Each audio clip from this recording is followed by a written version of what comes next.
I don't think the money is that useful early on. I think it's actually kind of harmful unless you absolutely positively need it.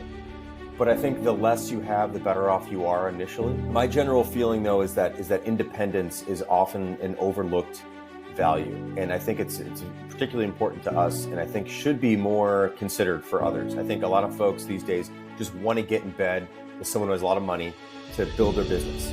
And they don't think about what are they giving up when they take something in. And you do give up something. You give up autonomy, you give up a time frame. For example, when someone gives you money, you're kind of on their time frame now.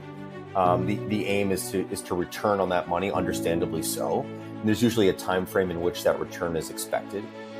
Versus like just going out and building the best thing you can and saying, I want to be in business for 20 years, 30 years. It's not always consistent with raising money, understandably so again. So just understanding what you're giving up when you take something in, I think is a very good thing. And I don't think accelerators really imbue people with that question. They don't encourage people to ask that question. They just encourage people to go fast. And when you're going fast, you tend to hire a bunch of people and spend a bunch of money. And I think that the term accelerator in itself is a bit of a problem. But I do think there's some wonderful things that come out of it. I know a lot of people who've gone through them who've really enjoyed it. So do you angel invest in startups? Not really. I put a few bucks into a few companies, primarily run by people that I know. So it's usually to help a friend or a founder that I'm really familiar with. But in general, I don't. I have enough risk in my own business. And then I invest in public markets, but in a very conservative way. So like all the risk in my life is tied up to my own business. I don't really like to give money out to other risky businesses, unless, again, it's someone I know and I want to support them. So what makes you crazy at a typical day in work life? What makes me crazy? Yes. Also personal life, maybe. Yeah, well, I've got 2 young kids and they make me crazy. It's a lot of work. I don't have a lot of free time. I've always savored my free time and my independence, and I don't have a lot of that right now. So it's hard for me to adapt to that. Frankly, that's one of the biggest challenges in my life, is to like realize that I'm not on my own schedule anymore when it comes to life.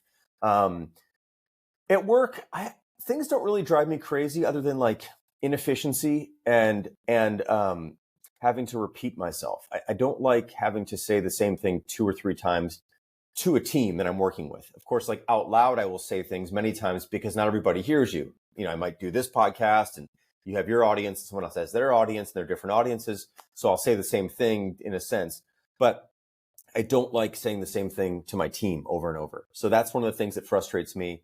And when I see things becoming more complicated than they need to be, or more convoluted, or in my mind, thicker than they need to be, I don't like that. So that's the kind of thing that really doesn't really drive me crazy so much, but it's the things I don't like about work. And yeah, I would say those are the things. I mean, when you are stressful like these times, what do you do to overcome these hurdles? Well, it's different. I think you got to figure out where it's coming from. So sometimes is it my problem? Like, am I driving people in the wrong direction? Am I creating the complexity? If so, like there's one solution for that. If someone else is doing it, there's another solution for that. In my life, like at home, I don't have a lot of control over how my kids are going to be and the things that are going to drive me and my wife crazy over this or over that. So part of this is recognizing what you don't have control over. I think that's the number one thing, because if you try to control something you don't have control over, it'll drive you more crazy. So it's more at the fundamental level. That's where I have to really spend my time. Otherwise, I can get myself wound up in loops that I don't have any control over, but I think I do.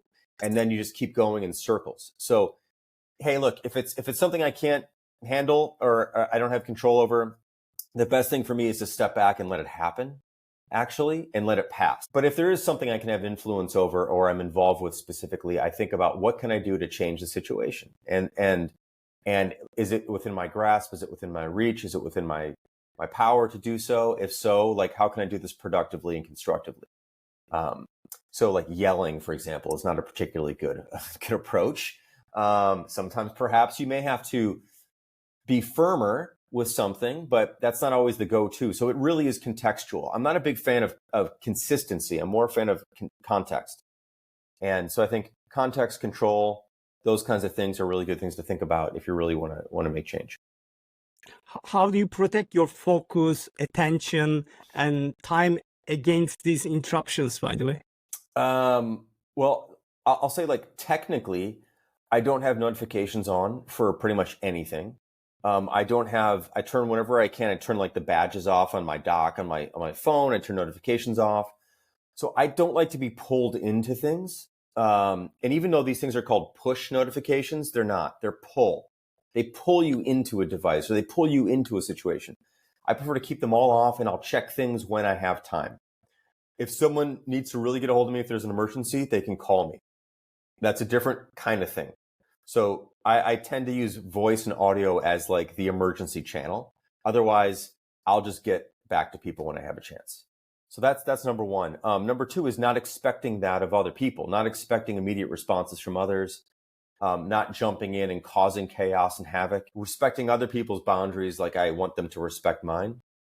And if you do those things, like you keep notifications to a minimum and you don't bug other people that much, and so they won't bug you, those two things can go a long way towards maintaining an environment where you can focus just on the things you need to and not get carried away and getting pulled into the maelstrom of work. So those are the two things I do. The other thing I would say is not having that much to do is very important. So people like to make long lists for themselves and have all these expectations and goals and rituals. I'm not that person. I don't really have a lot of goals. I don't have a lot of expectations as well. I tend to focus on the now, focus on what we're doing, try to do the best job I can. And that's let the chips fall where they may, versus like setting up these goals and these numbers and these things we're all trying to attain and strive towards. I think that causes a lot of stress and unnecessary chaos. So dialing things back, just saying, let's do the best work we can today. Let's give it our best today. And that's all we have. So sticking close to that, I think, is very helpful. So do you consider yourself more as an introvert or an extrovert? I'm very introverted, for sure. But yeah. I mean, it seems to be reverse as we listen and probably read your books, and you are very confident and also outwards. Well, I mean, books are very introverted things. I get to write them in peace and quiet, and I get to put them out there and people can read them and I'm not with them, So I like conversation. I like one-on-one conversations, small group conversations quite a bit. And to me, the internet's interesting because it's even though you might be broadcasting to many, many people, tens of thousands, hundreds of thousands, a million, whatever it might be, it doesn't feel that way to me. It feels like I'm having a conversation with one person, and I'm very comfortable in those situations. And I'm also comfortable on stage. I've spoken to big audiences, but that also feels in a way fine. What I don't like is after my talk, there being a line of 30 people to have to talk to, or have to do like the after talk dinner, like that kind of stuff I'm not comfortable with. So it's really like the big groups where it's one to many, or me broadcasting one to many this way that I'm comfortable, or one-on-one.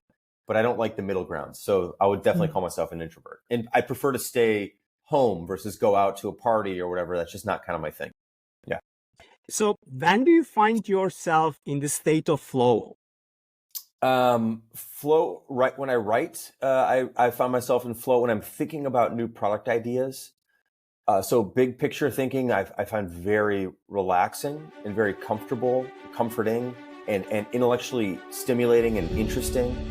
I don't find myself in the flow when I'm in the minutia, when I'm dealing with a bunch of stuff I don't want to deal with. I definitely feel clunky and not flowing.